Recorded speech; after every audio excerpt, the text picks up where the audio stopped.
Service members and residents aboard Marine Corps Air Station Iwakuni gathered in the Marine Memorial Chapel to watch a chief pinning ceremony. 3 selectees from MCAS Iwakuni earned Chief Petty Officer. In the United States Navy, when you go from E6 to E7, everything changes, including your uniforms. The responsibilities and the privileges that you get as a Chief Petty Officer are not written down anywhere. You can't find them by a file number or an order number, but they are there because of the Chief Petty Officers who have gone before us to take care of sailors and to train our junior officers. The candidates went through 6 weeks of training and tests leading up to their pinning ceremony to become Chief Petty Officers and to prepare for their new duties as a chief. It's a big step. Especially for me, it's a big step. So for E6 to a Chief Petty Officers, you hold a greater responsibility as a Chief Petty Officer.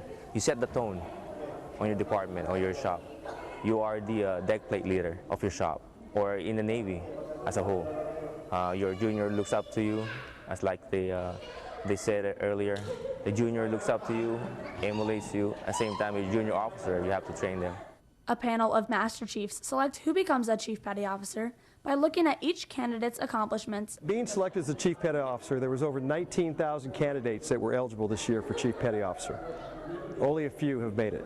So the significance of becoming a Chief Petty Officer is really a great deal in our Navy, and as we're downsizing, their role becomes even more important in the training of young sailors and junior officers.